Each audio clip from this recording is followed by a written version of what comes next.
తాకట్లో ఉన్న మీ బంగారాన్ని విడిపించి ఆ రోజు ఆన్లైన్ రేటుకి కొంటాం. Sharma gold company. వాగర్థావివ సంపృక్తౌ వాగర్థ ప్రతిపత్తయే జగతః పితరౌ వందే పార్వతీ పరమేశ్వరౌ. ఆదిత్యాయ చ సోమాయ మంగళాయ బుధాయ చ గురుశుక్రశనిభ్యశ్చరాహవే కేతవే నమః. శృంగేరి జగద్గురు పీఠాధిపతులకి, కంచి పీఠాధిపతులకి నమస్కారములు తెలియచేసుకుంటూ కార్యక్రమాన్ని ప్రారంభిద్దాం. ఇక వీక్షించేటువంటి సుమన్ టీవీ ప్రేక్షకులకి శుభాకాంక్షలు. ఎందుకనంటే ప్రతి వ్యక్తి కూడాను ఏదో ఒక రాశిలో జన్మిస్తారు కదా. నవగ్రహాలలో అత్యంత శుభకరుడైనటువంటి గురుగ్రహ మార్పు 18 అక్టోబర్ నుంచి మారబోతుంది. 5 డిసెంబర్ వరకు ఉండబోతాడు. ఎందుకయ్యా గురువుకి ఈ గ్రహ మార్పు అనేటువంటిది, రాశి మార్పు జరుగుతుంది కదా గురువు, ఎందుకంత ప్రాధాన్యత అని అంటే, గురువు ఉచ్చస్థితిలో ఉండేటువంటి కర్కాటక రాశిలోకి మారుతున్నాడు.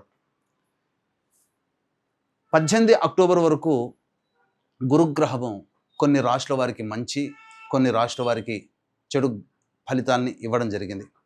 తర్వాత తనకి తాను అత్యంత శుభప్రదమైనటువంటి ఉచ్చస్థితి అయినటువంటి కర్కాటక రాశిలోకి గురుగ్రహ మార్పు ఉండబోతుంది.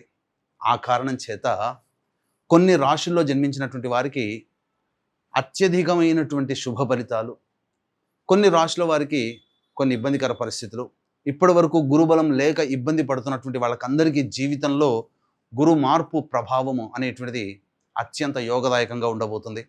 వివాహం కాని అబ్బాయిలు అమ్మాయిలకి, కొన్ని రాశుల్లో జన్మించినటువంటి వారికి జీవితంలో శుభ ఘంటికలు మోగబోతున్నాయి.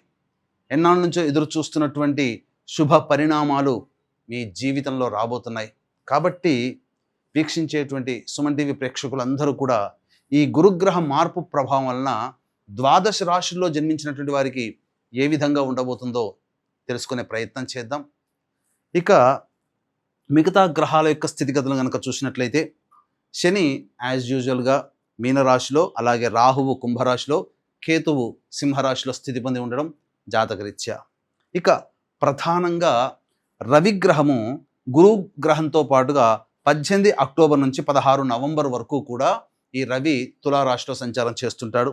అలాగే 17 నవంబర్ నుంచి 15 డిసెంబర్ వరకు కూడా రవి ఈ యొక్క వృశ్చిక రాశిలోకి సంచారం చేస్తుంటాడు. ఇక మరొక గ్రహమైనటువంటి కుజుడు 27 అక్టోబర్ వరకు ఈ తులారాశిలో సంచారం చేస్తూ ఉంటే, 27 అక్టోబర్ నుంచి 7 డిసెంబర్ వరకు వృశ్చిక రాశిలో సంచారం చేస్తుంటాడు. ఇక మరొక గ్రహమైనటువంటి శుక్రగ్రహము 3 నవంబర్ నుంచి 26 నవంబర్ వరకు తులారాశిలో, అలాగే 27 నవంబర్ నుంచి 21 డిసెంబర్ వరకు వృశ్చిక రాశిలో శుక్రగ్రహ సంచార ప్రభావం. ఇక ఈ శుక్రుడు 3 నవంబర్ వరకు కూడా కన్యా రాశిలోనే సంచారం చేస్తున్నటువంటి ఈ కారణం చేత ప్రధానంగా ఇంతకుముందు చెప్పినట్టుగా 12 రాశులలో జన్మించినటువంటి వారికి ఏ విధమైనటువంటి శుభ అశుభ ఫలితాలు కలుగుతాయో సవివరంగా తెలుసుకునే ప్రయత్నం చేద్దాం. ఇక ఆలస్యం చేయకుండా మనం కార్యక్రమంలోకి వెళదామండి. తర్వాత ఈ యొక్క 12 రాశిలో జన్మించినటువంటి వారికి శుభ ఫలితాలు ఉంటే మరింత శుభ ఫలితాలు పొందడం కోసం, మరియు అశుభ ఫలితాలని గురుగ్రహం ఇస్తున్నట్లయితే మరింత యోగాన్ని కలగచేయడం కోసం ఎటువంటి పరిహారాలు పాటించాలి, ఒక్క గురుడే కాకుండా మిగతా గ్రహాల యొక్క శుభాశుభ ఫలితాలని కూడాను బేరీజ్ వేసుకొని మనం సవివరంగా తెలుసుకునే ప్రయత్నం చేద్దాం.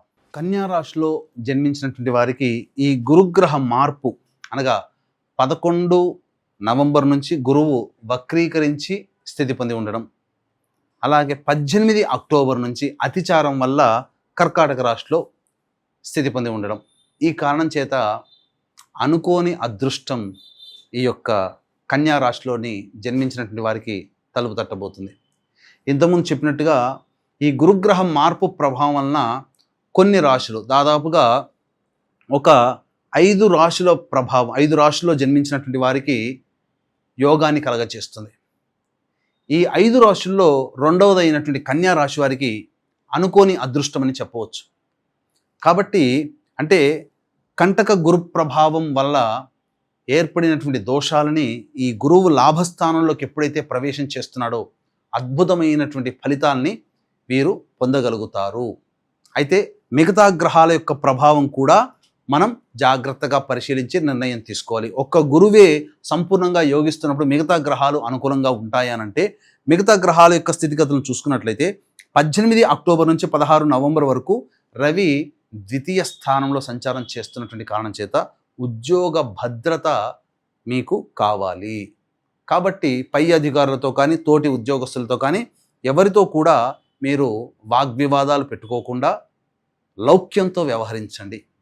అలాగే మీ యొక్క మాట వల్ల ఎదుటి వాళ్ళు ఇబ్బందులు పడేటువంటి అవకాశం ఉంటుంది. ధనాన్ని నష్టపోయే అవకాశం ఉంటుంది.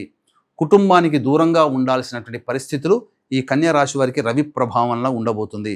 అలాగే ద్వితీయ కుజుడు 27 అక్టోబర్ వరకు కూడా అనుకూలంగా లేని కారణం చేత మీ యొక్క వాక్కు ఎదుటి వాళ్ళకి బాధని కలిగిస్తుంది. కాబట్టి ఎంత తక్కువగా మాట్లాడగలిగితే అంత మీరు యోగాన్ని ఈ కన్యా రాశిలో జన్మించినటువంటి వారు పొందుతారని చెప్పవచ్చు. ఇక తదనంతరం 27 అక్టోబర్ నుంచి కుజుడు అద్భుతంగా యోగించబోతున్నాడు. గురువు యోగిస్తున్నాడు 18 అక్టోబర్ నుంచి. 27 అక్టోబర్ నుంచి కుజుడు సంపూర్ణముగా యోగిస్తున్నాడు. దీని ప్రభావం వల్ల దూర ప్రాంతంలో ఎప్పుడో పాత మిత్రులు ఎవరైతే ఉంటారో వాళ్ళని మళ్ళీ కలుసుకునే అవకాశం కానీ, ఆగిపోయిన దూరం అయిపోయిన బంధాలు మళ్ళీ తిరిగి కలుసుకోవడం కానీ ఇవన్నీ జరుగుతాయి. కొత్త వ్యక్తులు పరిచయం అవుతారు. జీవితంలో ఆ వ్యక్తుల పరిచయ ప్రభావం వల్ల మీ జీవితంలో అభివృద్ధి అనేటువంటిది ఉండబోతుంది. ఇంకా దీనికి తోడుగా రవి కూడా 17 నవంబర్ నుంచి 15 డిసెంబర్ మధ్యకాలంలో తోడవుతున్నాడు. ఇక మీ యొక్క అదృష్టాన్ని, మీ యొక్క అభివృద్ధిని ఆపేవాడు లేడంటే చెప్పవచ్చు. ఇదంతా కూడా కన్యా రాశి వారికి అనుకోని వరంలా గురువు లాభస్థానంలో ఉండడం, రవి సంబంధించినటువంటి స్థితిగతి ఉండడం. అలాగే ఈ కన్యా రాశి వారికి శని మీకు సప్తమ స్థానంలో ఉన్నాడు. కొంత ఇబ్బందికర పరిస్థితులని చెప్పవచ్చు. పొరపచ్చాలు ఏర్పడతాయి భాగస్వాముల మధ్య, జీవిత భాగస్వామి, వ్యాపార భాగస్వామి మధ్య, లేదా మీరు ఇతరులతో ఎవరితో కలిసి పనిచేసినా ఈ శని ఇప్పటి వరకు ఇబ్బంది పెట్టినప్పటికీ కూడా గురుగ్రహ ప్రభావం ఎప్పుడైతే గురు కంట్రోల్లోకి శని వెళ్ళిపోతాడో అప్పుడు ఆ శని కూడా శుభకరుడు అవుతాడు. టార్చ్ లైట్ వేస్తే ఎక్కడ లైట్ వెలుగుతుందో ఆ ప్రదేశం వెలిగిపోతుంది. అలా గురుగ్రహ దృష్టి ఈ శని మీద ఉండడం కారణం చేత కోల్పోయినటువంటి బంధుత్వాలు, ఇంతకుముందు చెప్పాను కదా, ఈ యొక్క కోల్పోయినటువంటి తిరిగి బంధుత్వాలు, బాంధవ్యాలు అన్నీ మీరు యోగాన్ని కలగజేస్తాయి. అందరితో ఆనందంగా గడపగలుగుతారు. ఇక రాహువు యోగించే గ్రహం సరాసరి చెప్పవచ్చు.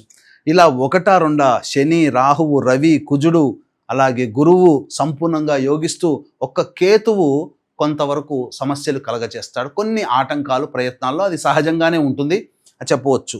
ఇక శుక్రగ్రహ ప్రభావం కూడా ఈ యొక్క సంబంధించినటువంటి చూసుకున్నట్లయితే శుక్రుడు కూడా యోగిస్తున్నాడు. ఇది మరొక విశేషం. శుక్రుడు కూడా అద్భుతంగా యోగిస్తున్నాడు. అలాగే మిథున రాశి వలె కూడా ఈ యొక్క రాశిలో జన్మించినటువంటి వారికి అన్ని గ్రహాలు కూడా, కన్యా రాశిలో జన్మించినటువంటి వారికి అన్ని గ్రహాలు కూడా అనుకూలంగా ఉండబోతున్నాయి. అన్ని శుభ ఫలితాలు ఈ యొక్క కన్యా రాశి వాళ్ళు పొందుతున్నారు. అయితే ఇదంతా కూడా మనకు గోచార రీత్యా మనం చెప్పుకునేటువంటిది. కాబట్టి ఇప్పుడు చెప్పినటువంటి శుభ ఫలితాలు మీకు గోచార రీత్యా ఉన్నటువంటి గ్రహాలు ఇస్తున్నప్పుడు కొంత వ్యతిరేకమైనటువంటి ఫలితాలు మీకు కనబడుతున్నాయంటే మీ యొక్క జాతకంలో ఉన్నటువంటి గ్రహ దశలు, అంతర్దశలు సరిగ్గా లేవన్నమాట.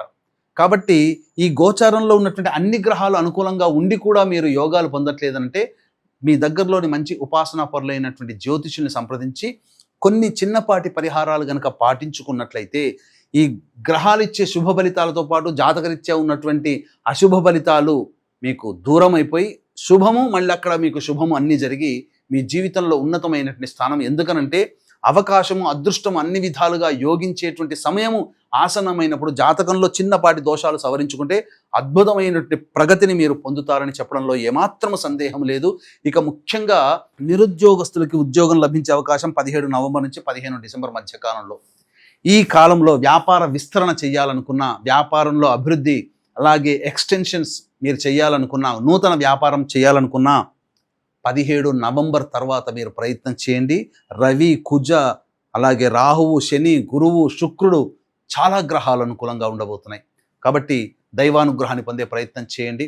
ఇట్టి దైవానుగ్రహం అందరికీ అందించాలనేటువంటి యొక్క సదుద్దేశముతో ప్రతి నెల మన పీఠం ఆధ్వర్యంలో సర్వదోష నివారణ పూజల హోమాలన్నింటిని జరిపించడం జరుగుతుంది.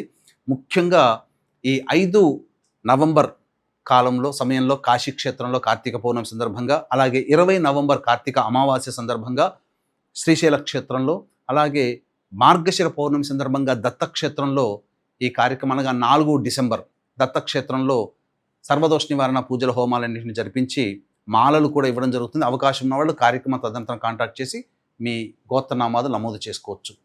సర్వం శ్రీ ఉమమహేశ్వర పరబ్రహ్మార్పణమస్తు.